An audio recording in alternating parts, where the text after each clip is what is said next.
قل، اے نبی کہہ دیجئے، ان کان آباؤکم، اگر ہوں تمہارے باپ، و ابناؤکم، اور تمہارے بیٹے، و اخوانکم، اور تمہارے بھائی، و ازواجکم، اور تمہارے اسپاؤسز، مرد کے لیے بیوی، بیوی کے لیے شوہر، و عشیرتکم، اور تمہارے رشتہ دار، 5 رشتے ہو گئے، باپ، بیٹا، بھائی، بیوی یا شوہر، اور رشتہ دار، اس سے اگلا دائرہ۔ اور 3 چیزیں ہیں مال کی مختلف صورتیں، وَأَمْوَالٌ اقْتَرَفْتُمُوهَا، اور وہ مال جو تم نے بڑی محنت سے کما کر جمع کیے ہیں، کھتے بھرے ہیں، وہ تمہاری تجوریوں کے اندر جمع ہے، وَتِجَارَةٌ تَخْشَوْنَ كَسَادَهَا، اور وہ تجارت کہ جو تم نے بڑی محنت سے جمائی ہے، تمہاری ساکھ بنی ہے، تمہاری حیثیت بن گئی ہے، اب وہ تجارت ہے، چلتا کاروبار ہے، اور تمہیں اندیشہ رہتا ہے کہیں کوئی کساد بازاری نہ آ جائے، بندہ نہ ہو جائے، اس کا ڈرتے رہتے ہو۔ تجارت تخشون کسادہا، یہ کساد بازاری کا لفظ اردو میں ہم بولتے ہیں، وہ عربی کا لفظ ہے کساد۔ وَمَسَاكِنُ تَرْضَوْنَهَا، اور وہ گھر، مسکن جو تمہیں بہت پسند ہے، بڑی محنت سے بنائے ہیں، حویلی بنائی ہے، کوٹھی بنائی ہے، ولا بنایا ہے، محل بنایا ہے، اسے سجایا ہے، اس میں کہاں کہاں سے لا کے کون سا ماربل لگے گا یہاں پر، وہ عام ماربل کی بھی بڑی قسمیں ہیں، قیمتی سے قیمتی ماربل لا کر آپ اس میں لگا رہے ہیں، اور کیا فٹنگز ہوں گی باتھ رومز کے اندر، پھر تم نے لا کے ڈیکوریشن پیسز رکھے ہیں اپنے ڈرائنگ روم میں، جو آتے ہی ذرا دیکھے یہاں یہ کیا کیا رکھا ہوا، یہ تمہیں بہت پسند ہے نا۔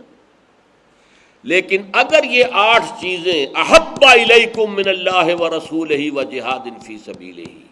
اگر یہ 8 چیزیں زیادہ محبوب ہیں تمہارے نزدیک اللہ سے اور اس کے رسول سے اور اللہ کی راہ میں جہاد کرنے سے، فتربصوا، تو جاؤ انتظار کرو،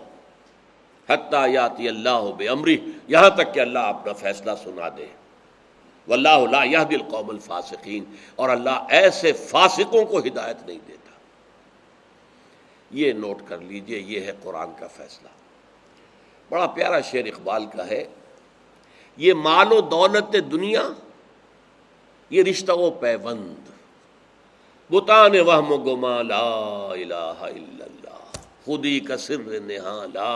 الہ الا اللہ، ایک عجیب نظم ہے ان کی یہ، بتان وہم و گما، یہ سب ہمارے بتان وہم و گما، یہ رشتے ہیں، یہ محبتیں ہیں، یہ تعلقات ہیں، یہ مال ہے، یہ دولت ہے، یہ کاروبار ہے، یہ پروفیشن ہے۔ ایسا احاطہ کیا اس آیت نے کہ دیکھو ایک ترازو نصب کر لو اپنے ذہن کے اندر، اس کے ایک پڑھنے میں 8 چیزوں کی محبت ڈالو، باپ کی محبت، بیٹے کی محبت، بھائی کی محبت، بیوی کی محبت یا شوہر کی محبت، اور اپنے سارے رشتہ داروں کی محبت، اور اپنا مال جو جمع کیا ہوا اس کی محبت، اور اپنی تجارت جس کو بڑی محنت سے جمایا ہے اس کی محبت،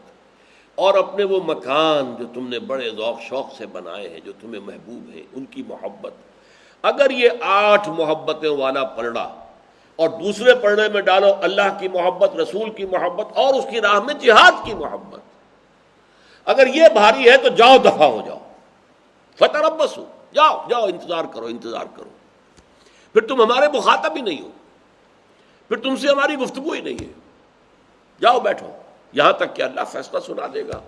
اللہ نے تو فیصلہ کر ہی دینا ہے، حق کو غالب آنا ہی ہے، باطل مغلوب ہو کر رہے گا۔ یہ تو سورہ بنی اسرائیل میں آیت آ چکی، قل جاء الحق وزهق الباطل ان الباطل كان زهوقا، وہ تو کچھ دیر کی بات ہے، لیکن یہ کہ اگر اب بھی تمہارے پاؤں میں یہ بیڑیاں پڑی ہوئی ہیں، اب بھی یہ محبتیں تمہیں روکتی ہیں اللہ کی محبت، اللہ کے رسول کی محبت اور اللہ کی راہ میں جہاد کی محبت سے، تو جاؤ دفع ہو جاؤ، انتظار کرو، گو اینڈ ویٹ، فتربصوا